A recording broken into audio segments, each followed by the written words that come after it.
Welcome to The Explainer. Today we're looking at a city that frankly flies under the radar for a lot of people, but is actually a total historical heavyweight.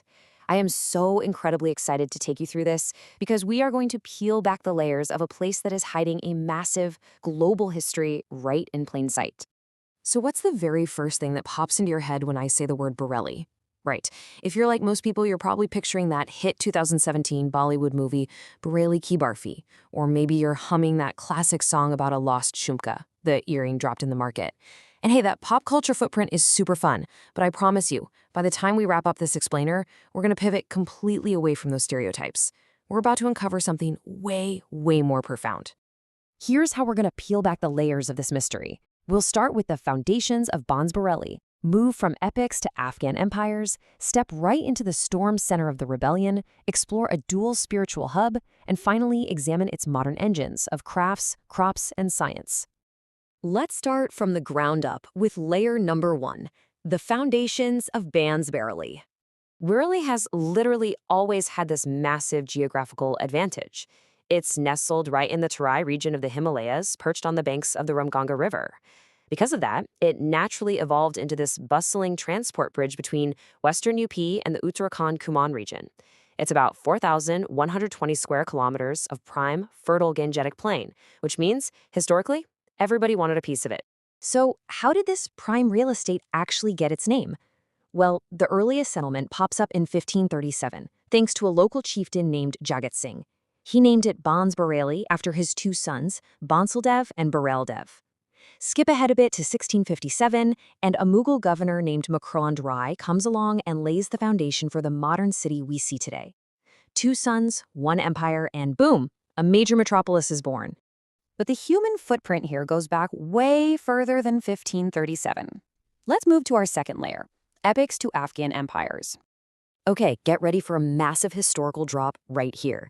If you're familiar with the ancient Indian epic, the Mahabharata, you definitely know the kingdom of Panchala. Well, historically speaking, the Bareilly region was the capital of northern Panchala, seated right at Ahitatra, near present-day Anla. This was the actual realm of King Drupada, and his daughter Draupadi famously married to the Pandavas. And the thing is, Ahitatra wasn't just central to Hindu epics. It was an incredibly diverse ancient religious hub. Archaeologists have dug up a continuous cultural sequence going all the way back to the 2nd millennium BC. I mean, they found the remains of Buddha's monasteries, and it's revered as the exact spot where the Jain Tirthankara Parshwananath attained Kaivalya, or omniscience. The roots here are just incredibly deep and spiritually diverse. Fast forward to the medieval era, and the whole region transforms into Rohilkhand, named after the Afghan Rohillas who settled there. This brings us to a super complex but really crucial event, especially for history buffs, the First Rohilla War in 1774. It was basically a massive domino effect.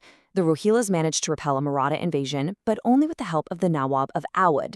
Well, when the Rohilla chief, Hafiz Rahmat Khan, couldn't pay back the enormous debt he owed for that help, the Nawab teamed up with the British East India Company. They invaded, Hafiz Rahmat Khan was killed, and that was the end of Rohilla rule.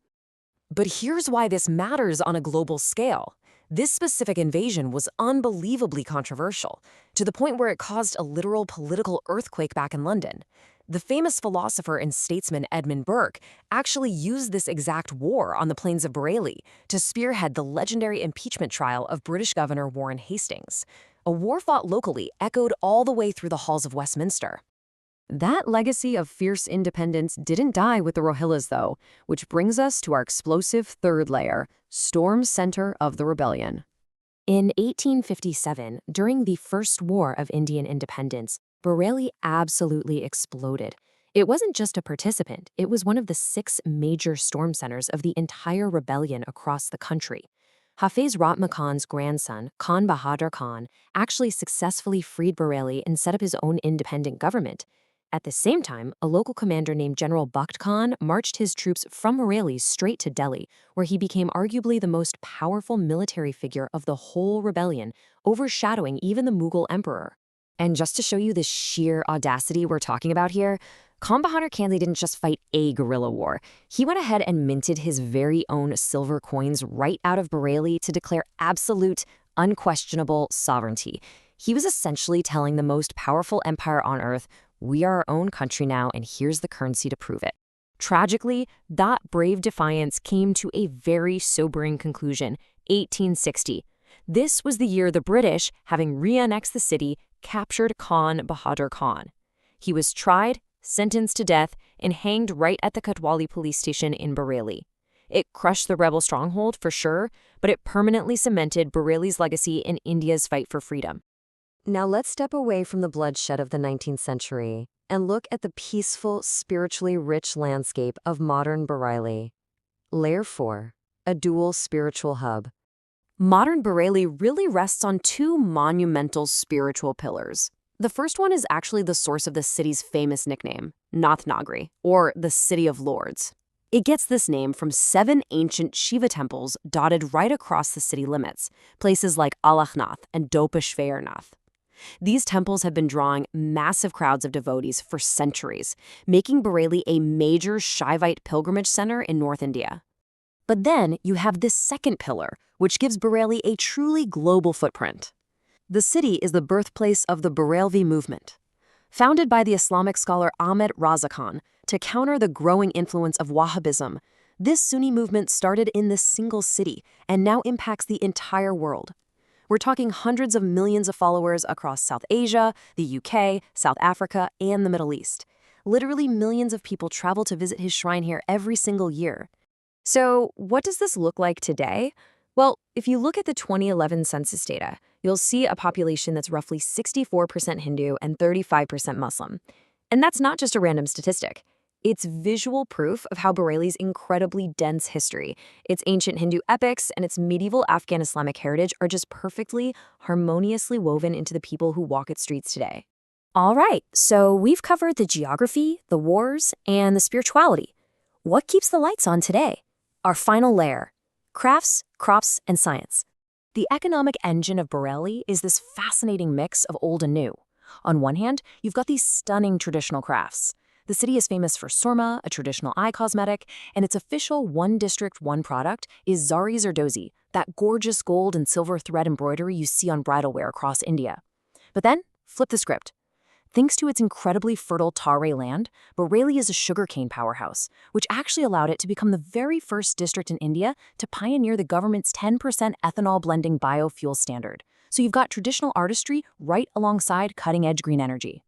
And that forward-thinking energy is backed up by some serious educational infrastructure. I mean, Bareilly College was established way back in 1837. That predates so many modern universities. Combine that with MJP Rohilkhand University, and you can see why the city is rapidly becoming the premier medical and educational hub for all of Western UP. But the absolute crown jewel of Bareilly's scientific contribution has to be the IVRI, the Indian Veterinary Research Institute, down in Izzatnagar. This isn't just a local college. This is a massive national asset. Operating under the Indian Council of Agricultural Research, it's one of the oldest and most prestigious veterinary institutions in all of Asia. The research on vaccines and livestock happening right there in Bareilly literally secures the agricultural health of the entire nation. We have covered so much ground today, and I want to leave you with one thought that I think perfectly wraps up this dense, multi-layered story.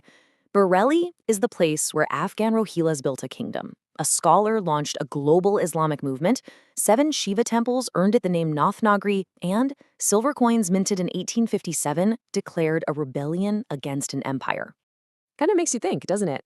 We started off talking about movies and lost earrings, and we ended up digging through ancient epics, global movements, and imperial rebellions. So here's my question for you and what you should really take away from this explainer. Beyond the pop culture, how many other cities out there are hiding massive global histories right in plain sight, just waiting for us to peel back the layers? Thank you so much for joining me on this explainer. Keep asking questions, and I will see you next time.